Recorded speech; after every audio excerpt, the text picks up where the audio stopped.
Um, Trouble. Actually, with Trouble, we had another song that we were going to use as the single.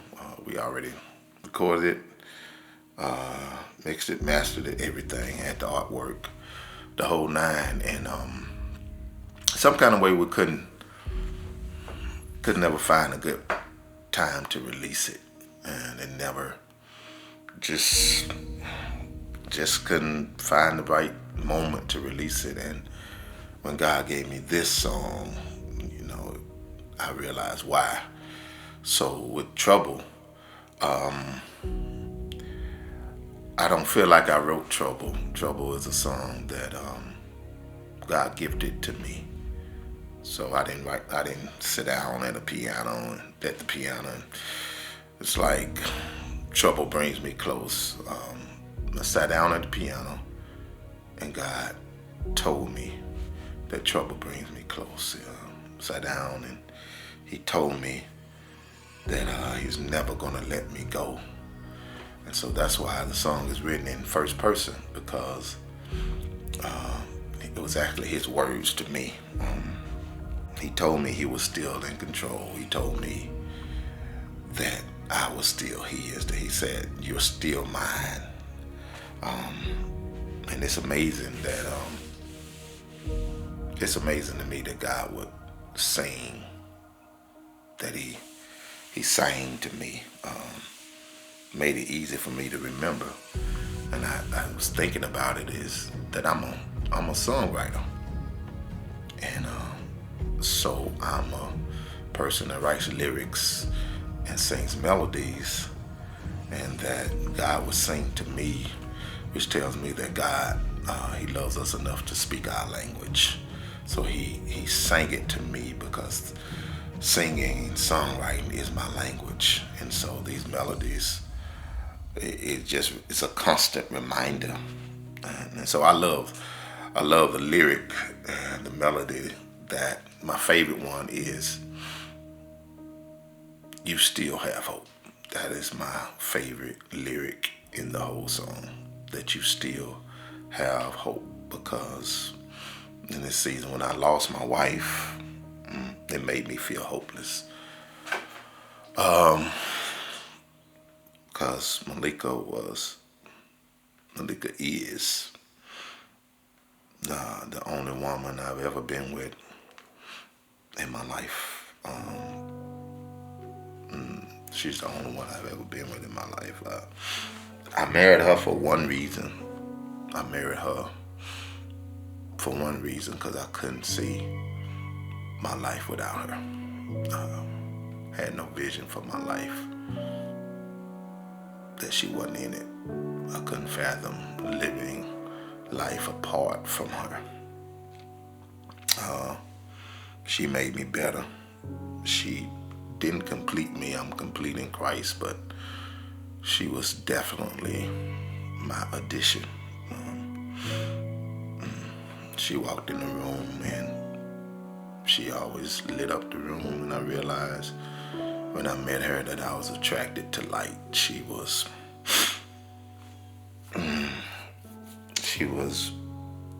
just my world. Our marriage, so our marriage wasn't perfect, but she got on my nerves, but I never could stay mad at her alone. She was infectious, and if you ever met her, if you experienced her, you know exactly what I'm saying. You cannot experience Malika and just, okay. She was nowhere near the run of the mill. She was different for our family. For me and the children. For me, Judah, Jordan, Jafia, she was the color. So, she left, it became gray.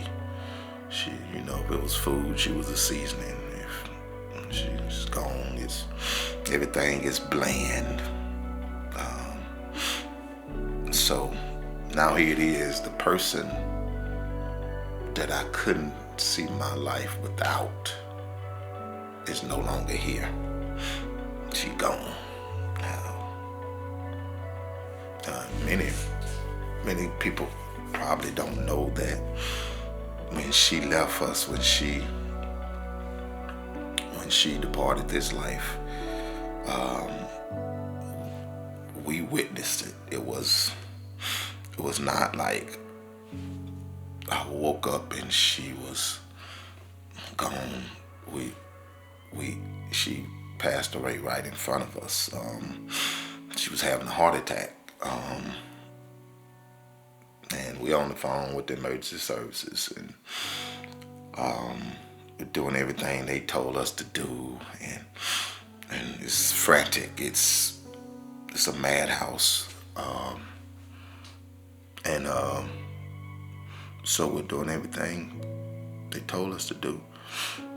And I'm on the phone with this emergency service, trying to get her situated, however, and we have the door open. We're doing it and we actually hear sirens, and so we think that they are close. And we heard sirens, and then next thing you know, we didn't hear them anymore. And so here we are, here, and the lady is telling us to don't do anything, and I'm going back and forth. And after a while, a policeman showed up, and so myself, the policeman, and my son Jordan, we picked her up and put her in the truck. And with the police escort, we drove as fast as we could to the hospital, to the emergency room. And it was the longest 45 minutes of my entire life. It was just an incredibly long day that lasted about 30 or 45 minutes. And after that time, the doctors came and told us that she didn't make it, that she was gone. And there are no words that can describe how I felt. So I'm really not going to try to describe how I felt. Can't describe it because I was numb. I couldn't feel. I do remember thinking at some point, in the coming days, I'm a pastor, but I couldn't lead. No, I'm a preacher, but I didn't have no message. I couldn't preach. And I'm a singer, but I've been writing songs for years, but I had no song. I didn't touch a piano. I didn't have anything.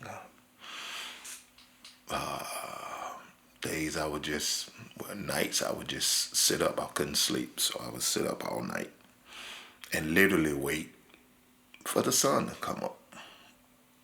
That's all I would do, just sit up all night and wait for the sun to come up. And when I saw the sun coming through the window or even the crack of the door or anything, I would get up off the couch and I would just go outside. I would go outside, and that's the only time I saw light. I would go outside. And my prayers were very short. My prayers were, "Help me, God." I can remember saying those 3 words. Just help me, God. I know a lot of people, my children going through pain, everybody going through pain, but all I could say was, "Help me, God." I can just remember getting cards and so many people that helped. It was unreal. Just so many people that helped. I couldn't even call names.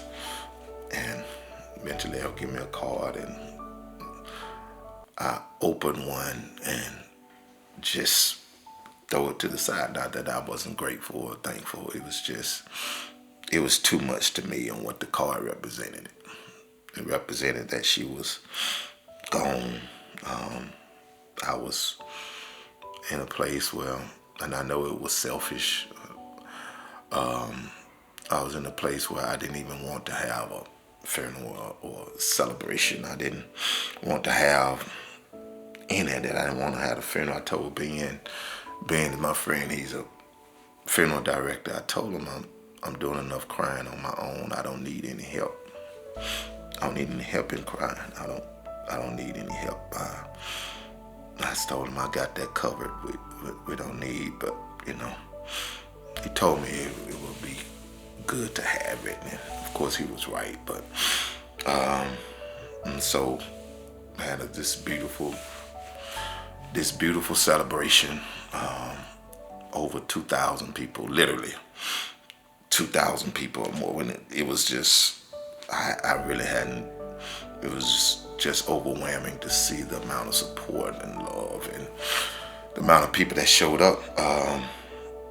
That showed up for my wife, showed up for the mother of my children. And after all that, we had to go home.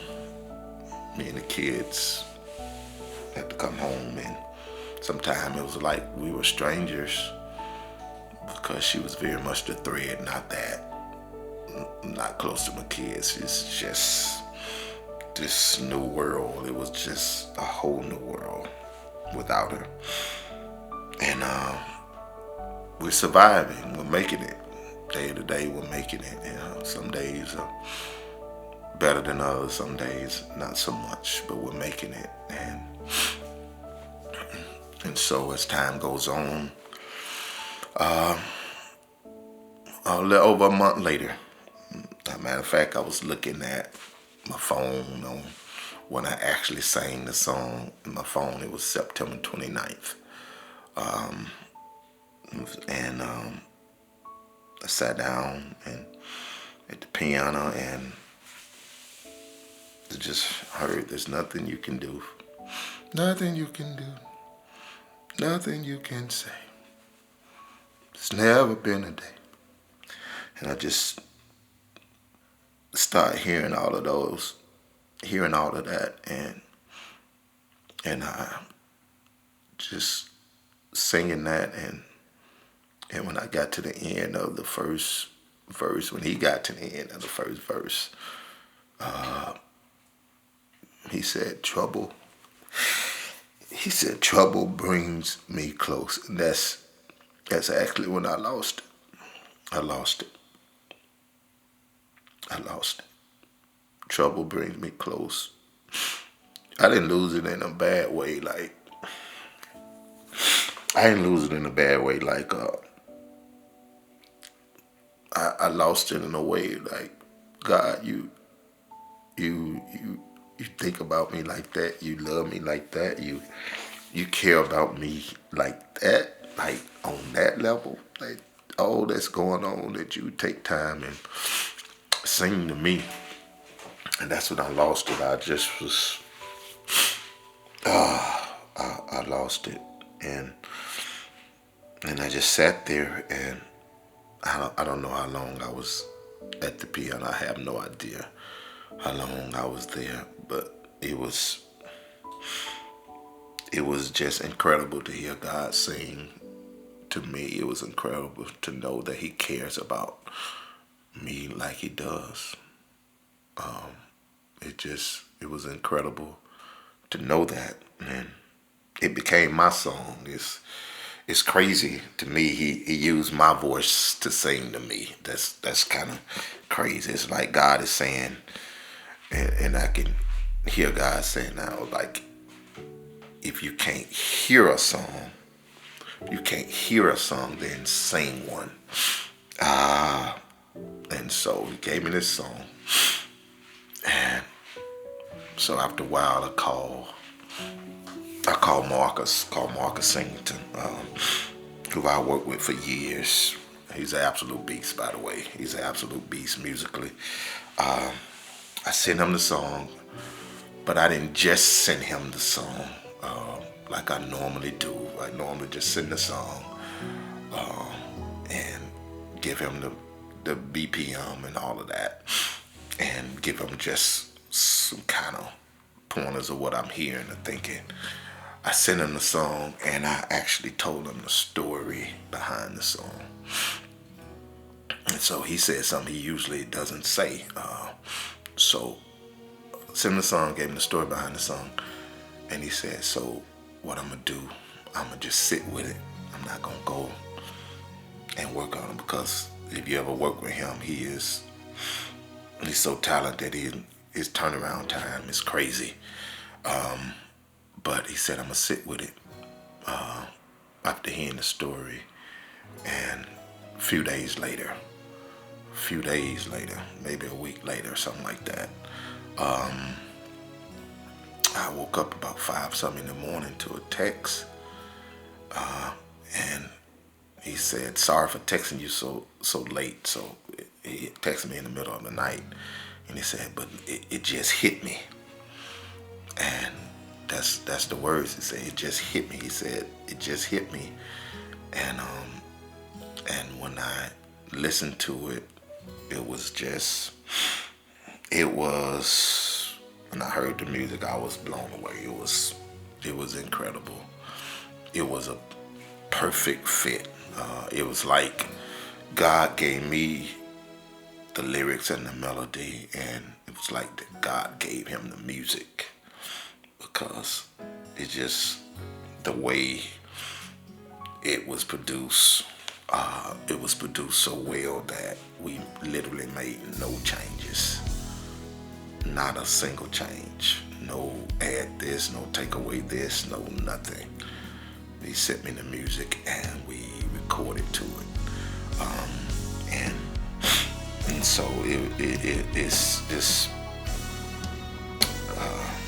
and now we get to share the song. We get to share this song with the world, because I believe him with all my heart that he didn't just sing it to me. I believe that he sang it to me, and I need to sing it. He sings it through me to so many that are hurting. And so every time I sing this song, I consider myself to be an oracle. The voice of God letting anyone who hears that trouble is not a deterrent. Trouble actually manifest his presence. Trouble actually, he says that in Psalms 46, that God is our refuge and strength, a very present help in trouble. It's not that God is not always here. He's always there. But when trouble comes, he just makes himself more evident. It's almost like he's somewhere around, but when trouble comes, he comes and holds you, hugs you. He makes himself more apparent when trouble comes. And so every time I sing this song, it is God saying that no matter what you're going through, no matter what you're facing, that he's near, and that he's close. And so this is my message. This is God's message. If you're going through grief, you're going through heartache, you're going through pain, you're going through disappointment, you're going through trouble, God says, I'm close.